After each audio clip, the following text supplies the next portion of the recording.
Hi, if we bring up the next panel, please. And as you're coming up, I might be leaving to go to part of a defense classified briefing for a little bit, and then I'll be back. But I have read all the testimony, and it's great. So, Mr. Joyce, thank you very much. Take over. I certainly appreciate it, and just so I know it's been a little while, and I apologize for that. Those votes break up what otherwise would be a good day here. 5 minutes for each of you, and then we'll take any questions at the end of that. And we'll start off with you, Chairman Manuel. Okay. Well, good afternoon, Councilman McCollum and distinguished subcommittee. My name is Manuel, and I'm chairman of Tohono Nation, a tribe with more than 34,000 members located in southern Arizona.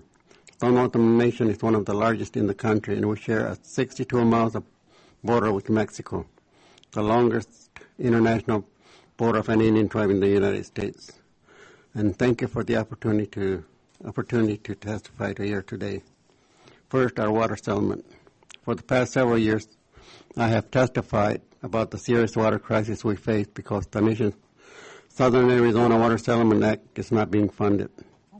The act authorized up to $32 million to pay for delivery of water and directed the Interior to tell Congress how much funding would be necessary to implement the settlement.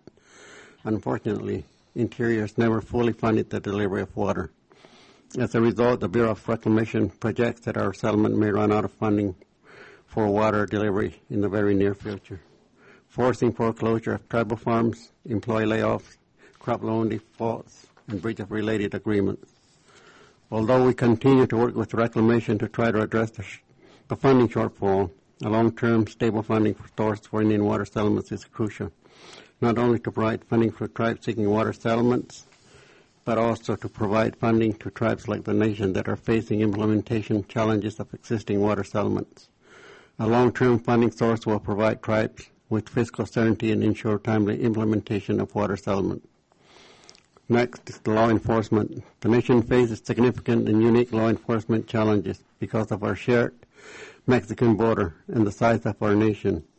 Tribal police patrol remote areas that are difficult to access, and radio communication with law enforcement agencies is unreliable. As a result, our officers face increasing and sometimes unnecessary risk on their lives. Drug trafficking, illegal immigration, and border security divert limited tribal police resources from our communities. The nation works closely with Border Patrol and other federal law enforcement agencies, but we still spend millions of our own dollars and a third of our police department budget to help meet federal border security responsibilities. Our police regularly investigate migrant deaths and pay for costly autopsies, and no federal funding assistance. The nation also pays all costs to address damage to our reservation, including the removal of vehicles abandoned by smugglers and control of wildland fires caused by cross-border illegal activity.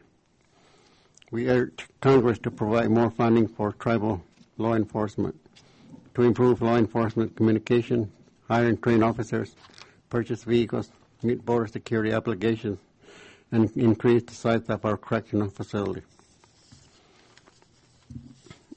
Next is roads funding. According to NCI, the current deferred maintenance backlog for BIA roads is approximately $290 million. The nation has 735 miles of BIA roads, the sixth largest total road mileage in Indian country. Inadequate BIA funding, monsoon rains and flooding, and heavy usage by Border Patrol vehicles all contribute to their terrible road conditions. During monsoon season, flooding washes out bridges, isolates communities, strands children on school buses, and prevent access for emergency vehicles. Congress must provide a significant increase in funding for BIA reservation roads. It is a serious safety hazard. On a positive note, the FY18 omnibus package included language allowing Border Patrol to transfer funds to BIA to fix reservation roads damaged by Border Patrol vehicles. Some of that funding will be used to repair one of our roads heavily used by Border Patrol, which will protect tribal and federal law enforcement and tribal members. We are grateful grateful to the committee for addressing this critical funding issue and for including similar language in the FY19 funding legislation. Finally, healthcare funding. The nation's hospital is over 50 years old, obsolete, and totally inadequate to meet the nation's healthcare needs. We waited more than 20 years for IHS construction funding, and last year we finally received a small amount to begin work on replacement. Congress must provide substantially increases for the IHS facilities construction budget in FY 2020. Thank you, and the nation appreciates the subcommittee's dedication to providing Indian country with much needed resources in this challenging fiscal climate. I'm happy to answer any questions. Well, thank you, Chairman Manuel.